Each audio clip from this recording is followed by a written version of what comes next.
2 Samuel 21. Now there was a famine in the days of David for 3 years, year after year.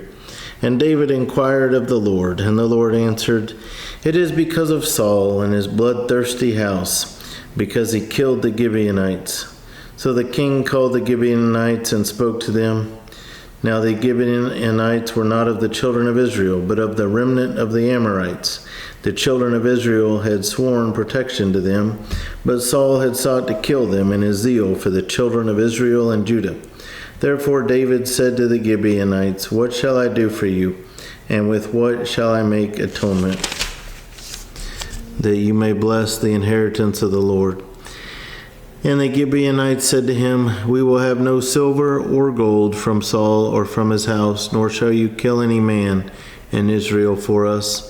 So he said, "Whatever you say, I will do for you." Then they answered the king, "As for the man who consumed us and plotted against us, that we should be destroyed from remaining in any of the territories of Israel, let 7 men of his descendants be delivered to us, and we will hang them before the Lord in Gibeah of Saul, whom the Lord chose." And the king said, "I will give them."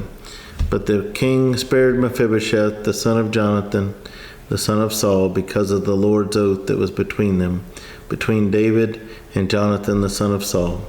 So the king took Armoni and Mephibosheth, the 2 sons of Rizpah, the daughter of Aiah, whom she bore to Saul, and the 5 sons of Michal, the daughter of Saul, whom she brought up for Adriel, the son of Barzillai, the Maholathite.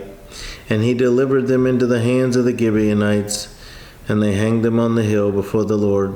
So they fell all 7 together, and were put to death in the days of the harvest, in the first days, in the beginning of barley harvest. Now Rizpah, the daughter of Aiah, took sackcloth and spread it for herself on the rock, from the beginning of harvest until the late rains poured on them from heaven.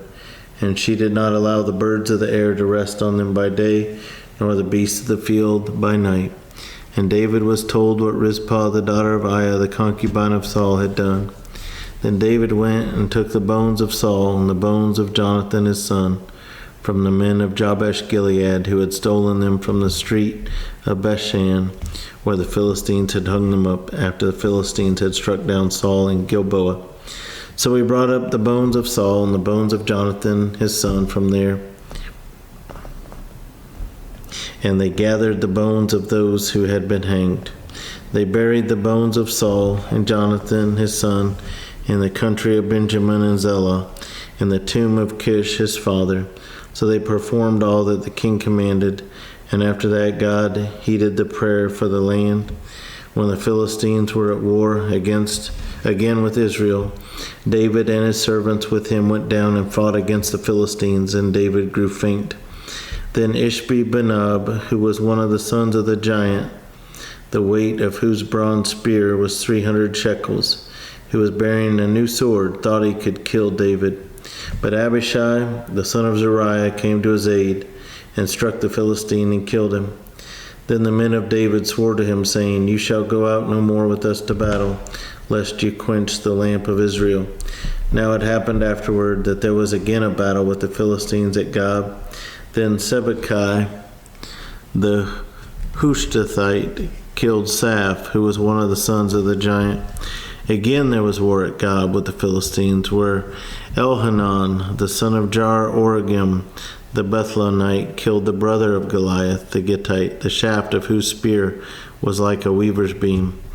Yet again there was war at Gath, where there was a man of great stature, who had 6 fingers on each hand and 6 toes on each foot, 24 in number, and he also was born to the giant. So when he defied Israel, Jonathan the son of Shimei, David's brother, killed him. These 4 were born to the giant in Gath, and fell by the hand of David, and by the hand of his servants.